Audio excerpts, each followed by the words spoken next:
Él parecía normal, pero ¿qué sucedía realmente detrás de su fachada de millonario? Durante años, nadie sospechó que el monstruo estaba allí, sonriendo para las cámaras. Gabriel, el hombre que todos veían como ejemplo de éxito, ocultaba mucho más que su oscuro pasado. Pero el destino tenía otros planes para él, y fue en una noche de lujo y ostentación cuando la verdad comenzó a salir a la luz. Rebeca, una joven humilde y llena de sueños, cruzó el camino de Gabriel y lo que parecía ser un simple encuentro entre mundos opuestos se convirtió en algo mucho más perturbador. ¿Habría cambiado él si no hubiera sido confrontado con su propia arrogancia? ¿O acaso la víctima era más fuerte de lo que él imaginaba? Esta historia necesita ser contada ahora, porque detrás de cada fachada existe un oscuro secreto. No olvides suscribirte al canal para no perderte ninguna historia inquietante como esta. Si te gustan los crímenes reales, suscríbete ahora y acompáñanos en el misterio hasta el final. Algunos encuentros parecen escritos por el destino, con tinta oscura y una caligrafía temblorosa. Así comienza la historia de Rebeca y Gabriel, dos vidas que jamás debieron cruzarse, pero que colisionaron en un escenario de aparente glamour, donde las apariencias se engañan y las sombras del pasado acechan bajo la superficie. Rebeca era una joven de origen humilde. Creció en la periferia, en un entorno donde la supervivencia diaria era una forma silenciosa de resistencia. Estudiaba psicología durante el día y limpiaba oficinas por la noche. Soñaba con ser criminalista, fascinada desde pequeña por los perfiles criminales, por la lógica detrás del caos. Su madre, víctima de un caso no resuelto de violencia doméstica, había desaparecido cuando ella tenía 11 años. Desde entonces, Rebeca perseguía verdades ocultas como si pudiera encontrar en cada escena del crimen una pieza faltante de su propia historia. Gabriel, por otro lado, parecía salido de otro mundo, heredero de un imperio empresarial, frío como una morgue y tan hermético como un expediente clasificado. Desde joven, convivía con la desconfianza, una respuesta a traiciones familiares que dejaron cicatrices invisibles más profundas que cualquier herida física. Su fortuna, construida a base de manipulaciones y estrategias corporativas, lo había convertido en una figura casi mitológica en los círculos de poder. Pero tras esa fachada de éxito se ocultaba un abismo emocional y quizás algo más sombrío. La noche que los unió tuvo lugar en el Hotel Unique, una torre de lujo que ha sido testigo silencioso de más de un escándalo. Se celebraba una fiesta exclusiva, con políticos, magnates y rostros conocidos del crimen real, aunque muchos de ellos sin condena. Rebeca fue contratada para limpiar discretamente entre los pasillos decorados con oro y decadencia. Gabriel era uno de los anfitriones. A simple vista, él no la vio, pero el destino ya había girado la cerradura. Lo que ninguno de los dos imaginaba es que aquel primer contacto marcaría el inicio de una cadena de eventos tan impredecibles como perturbadores. A veces, el azar no une a las personas, las enfrenta, y cuando dos mundos tan distintos se cruzan, las consecuencias no se escriben con tinta, sino con sangre. Pero esta historia apenas comienza. La siguiente escena se desarrolla entre las sombras de un salón impecable, donde la dignidad suele pasar desapercibida. La madrugada anterior al evento, Rebeca había dormido apenas 3 horas. Su jornada había terminado cerca de las 2 de la mañana en un hospital donde limpiaba quirófanos. A las 6 ya estaba en pie, uniforme almidonado, mochila al hombro y una libreta gastada donde anotaba entre turnos conceptos clave de criminalística y psicopatía. Era viernes y por la noche le esperaba el encargo más exigente del mes, una fiesta de élite en el Hotel Unique, donde cada rincón debía brillar sin dejar huella. Al llegar, recibió instrucciones claras: no hacer contacto visual, no intervenir en conversaciones y, sobre todo, ser invisible. Invisibilidad. Ese era el verdadero uniforme de miles de trabajadores que sostienen las estructuras del lujo. En un mundo de excesos, Rebeca representaba la dignidad del esfuerzo silencioso. Cada movimiento suyo era meticuloso, casi quirúrgico, como quien limpia una escena del crimen sin contaminar pruebas. La fiesta comenzó al anochecer, con una orquesta de cuerdas disfrazada de música ambiente, copas de champán francés y conversaciones envueltas en cifras millonarias. Rebeca, como un fantasma entrenado, se movía entre mesas y mármoles sin interrumpir el espectáculo. Ninguno de los asistentes notaba su presencia, pero las cámaras de seguridad sí. En los registros posteriores, su figura aparece repetidamente limpiando, organizando, resolviendo discretamente pequeños desastres antes de que se convirtieran en escándalos. Durante una pausa en el pasillo de servicio, escuchó sin querer a dos invitados murmurar sobre un asesinato en serie reciente. Uno de ellos hablaba con fascinación morbosa sobre el modus operandi del asesino, describiendo la precisión quirúrgica con la que actuaba, como si se tratara de un artista del horror. Rebeca, sin quererlo, se sintió atraída por la conversación. No por el morbo, sino por la mecánica mental que conectaba a esos perfiles criminales con traumas antiguos, abandonos y delirios de control absoluto. Pero esa noche no sería un asesino quien cambiaría el curso de su vida, sino un error humano y un malentendido que costaría caro. Fue en cuestión de segundos. Una copa estalló contra el mármol blanco del salón principal. El líquido dorado se desparramó por el piso como una herida abierta. Rebeca, con reflejos entrenados por años de trabajo silencioso, se acercó sin levantar la mirada.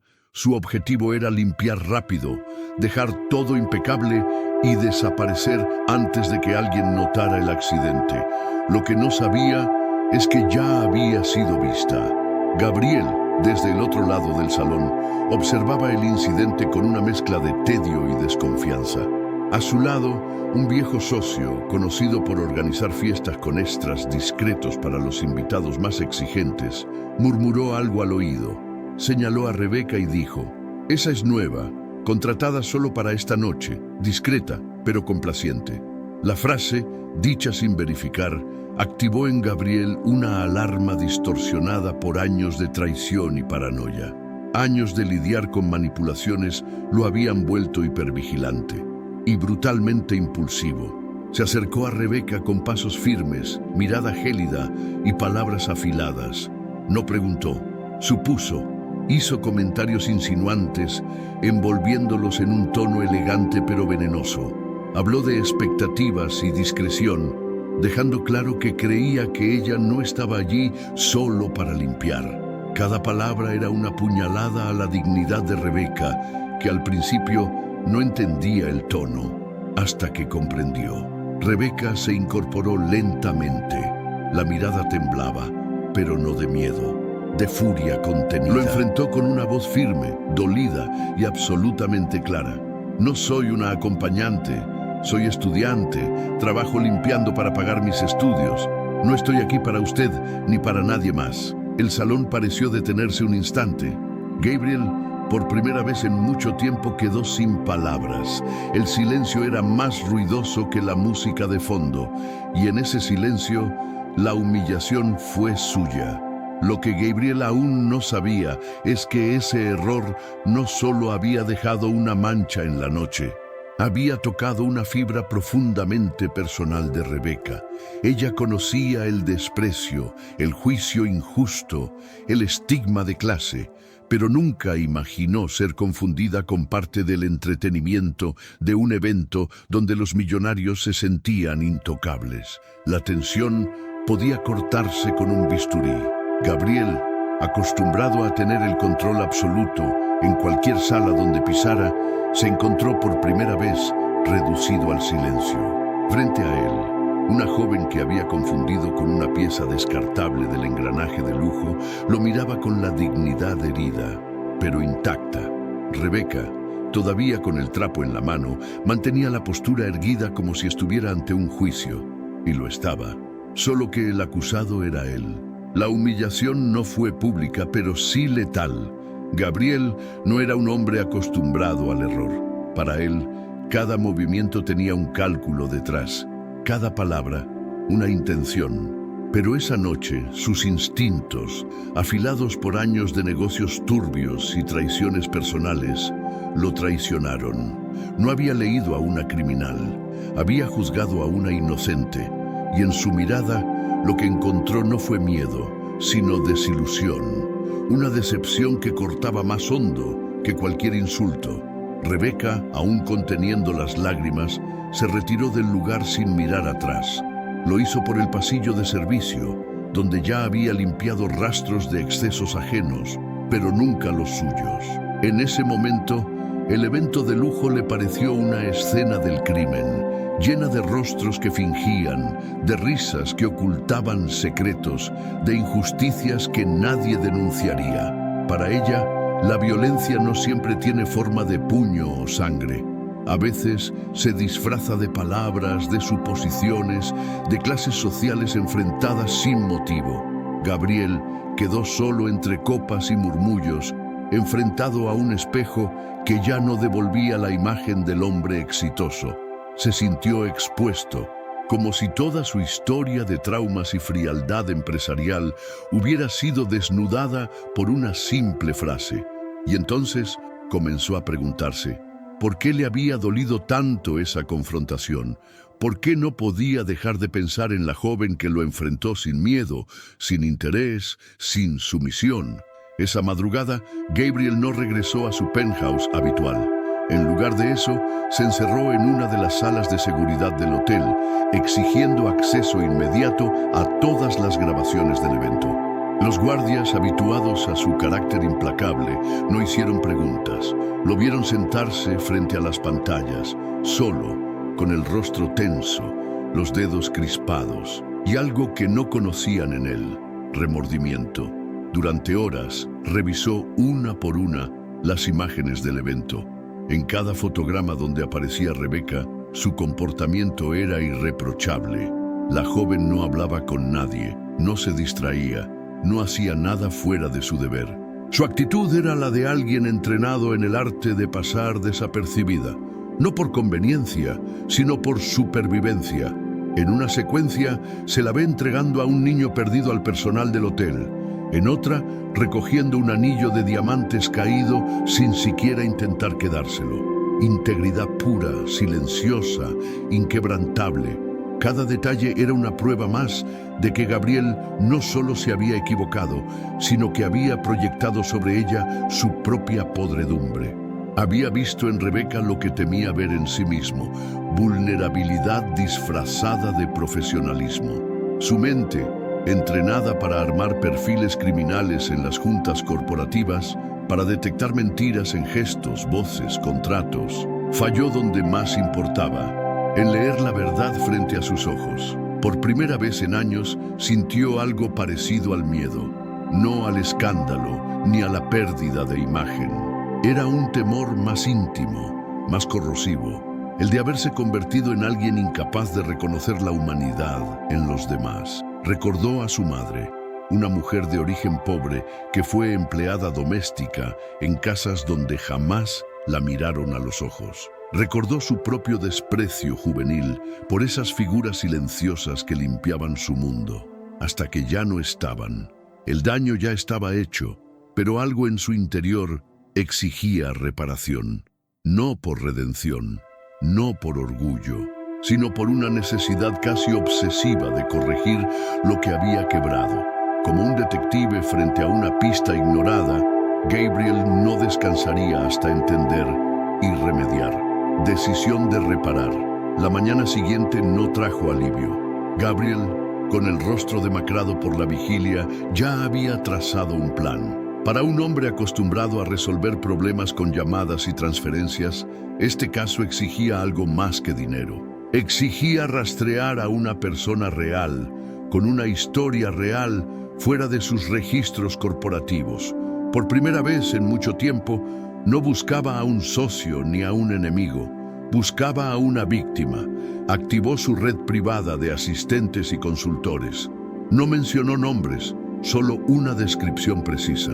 Rebeca, aproximadamente 25 años, trabaja en limpieza tercerizada. Estuvo anoche en el evento del Hotel Unique. Los detalles eran mínimos, pero su tono no dejaba espacio para dudas. Aquello no era un capricho, era una orden, una cacería, pero no por control, sino por expiación. Lo que descubrieron lo dejó en silencio. Rebeca estudiaba psicología en una universidad pública, cursando en horario nocturno. Desde los 16 años trabajaba como limpiadora en diferentes sectores, hospitales, fábricas, call centers. Nunca había tenido vacaciones, no había becas ni padrinos, ni ayuda externa. Todo lo que tenía lo había conseguido con disciplina casi forense. Vivía en una pensión sencilla, compartida con otras 3 estudiantes, y aún así, sus notas estaban entre las mejores de su clase. Uno de los reportes recogió un dato que perforó a Gabriel como una bala lenta. Rebeca había sido voluntaria en un programa de apoyo a víctimas de violencia familiar. En los archivos públicos aparecía su nombre como parte de un grupo que colaboró en un caso no resuelto en la periferia. Un crimen real, una desaparición con tintes de psicopatía. Era como si, en su tiempo libre, buscara justicia allí donde nadie más lo hacía. Su vocación por la investigación criminal no era teórica, era personal. Con esa información, Gabriel comprendió algo inquietante. No solo había ofendido a una trabajadora, había menospreciado a una mujer cuya vida entera era una reconstrucción de dignidad frente a un sistema que la ignoraba. Y entonces decidió verla con sus propios ojos, no desde arriba, no como el magnate que puede arreglarlo todo, sino como un hombre que por una vez en su vida debía presentarse sin máscaras. Gabriel no eligió enviar un correo ni pedir que un asistente hiciera el contacto. Sabía que no bastaba con gestos fríos ni arreglos corporativos. Por eso fue él mismo quien cruzó la ciudad en un coche discreto, sin escolta, hasta un modesto salón de belleza en un barrio periférico. Allí, según los informes, Rebeca trabajaba en los fines de semana, barriendo pelos, limpiando estaciones y a veces haciendo trenzas a niñas del barrio para ganarse un poco más. La escena era surreal. El magnate, acostumbrado a cerrar tratos en salones de mármol, ahora esperaba en una silla de plástico, rodeado de risas, secadores y olor a productos químicos. Cuando Rebeca salió del fondo, con el cabello recogido y un delantal salpicado, lo reconoció de inmediato, pero no dijo nada. Lo miró como si observara a un cadáver emocional, sin miedo, sin rencor, solo esperando qué mentira vendría esta vez. Gabriel, por primera vez en mucho tiempo, bajó la mirada. Le explicó lo que había visto en las grabaciones, cómo la había investigado, cómo había descubierto la verdad. Pero no lo hizo como quien se excusa. Habló como quien confiesa un crimen. Admitió su prejuicio, su arrogancia y algo más oscuro, el hábito profundamente arraigado de ver a las personas como funciones y no como seres humanos. La propuesta fue directa, no un favor ni un acto de caridad. Le ofrecía una beca integral para que pudiera terminar la universidad sin trabajar jornadas extenuantes. Y además, un puesto como asistente en el área de análisis de conducta criminal de su fundación privada. Un lugar donde pudiera aplicar su mente meticulosa, su interés por el perfil criminal y su empatía por las víctimas. Un lugar donde pudiera crecer por mérito propio. La tensión en el aire era casi clínica, como una escena post-mortem donde cada palabra debía medirse con pinzas, porque lo que estaba en juego no era solo un futuro profesional, era el derecho a la reparación, a la justicia, y en los ojos de Rebeca, por un instante, apareció una chispa, no de emoción, sino de duda legítima. La respuesta de Rebeca no fue inmediata. La observó con una frialdad calculada, sin prisa por ceder ni por negar. Esa propuesta, por más tentadora que fuera, llevaba consigo un peso invisible. No se trataba simplemente de aceptar una oferta de trabajo. Era una elección sobre su identidad, su futuro y el precio de la dignidad. Por un momento, Gabriel se sintió fuera de lugar, como si su presencia fuera una amenaza a lo que ella consideraba su territorio sagrado, la independencia. Sabía que para ella las palabras no bastaban. Sus acciones ya habían mostrado quién era él esa fatídica noche. Por eso, Rebeca lo estaba poniendo a prueba, no con palabras, sino con la mirada. Ella estaba midiendo el valor de lo que él ofrecía y lo que él esperaba a cambio. Finalmente respiró hondo y con una expresión que era tanto de desconfianza como de reconocimiento, respondió: «No necesito tu pena y no estoy aquí para hacer un proyecto tuyo de reparación. Si me ofreces esto, será solo por mi valor y no por caridad». Gabriel sintió un alivio inesperado. Ella no lo veía como un salvador, lo que, de alguna manera, lo hacía más humano para él mismo. Ella lo veía como el hombre que, finalmente, estaba dispuesto a aceptar su propio error, sin esperar compensación. Esa respuesta fue el inicio de algo mucho más profundo que una simple transacción. Era una negociación entre dos almas que se estaban reconociendo en su humanidad, pero sin idealizaciones ni ilusiones. Rebeca aceptó la propuesta, pero no sin una condición. «Voy a probar mi valor ante ti y ante el mundo, no por tu misericordia, sino porque lo merezco». Las palabras de Rebeca resonaron como un desafío, un hito que marcaba el fin de una era de desigualdad y el comienzo de una nueva jornada para ambos. Lo que Gabriel no sabía, pero pronto entendería, era que esa decisión no significaba una salvación. Ella no era una víctima en busca de redención. En realidad, estaba comenzando a reconstruir su propia historia. Gabriel, por su parte, acababa de darse cuenta de que su propia transformación había comenzado no a través de una mano extendida, sino enfrentando, finalmente, la dura realidad de sus propias elecciones. Después de este encuentro transformador, el destino de Rebeca y Gabriel tomó giros inesperados. Pero la gran pregunta sigue siendo: ¿crees que Gabriel habría cambiado su visión si no se hubiera visto obligado a confrontar sus propios errores? ¿Cuántas vidas, como la de Rebeca, permanecen invisibles a los ojos de los poderosos? Si te sorprendió este caso, no olvides suscribirte a nuestro canal y activar la campanita para no perderte ninguna historia aterradora como esta. Y si quieres descubrir otro caso inquietante, haz clic ahora y conoce la historia del cirujano que escondía cuerpos en su clínica.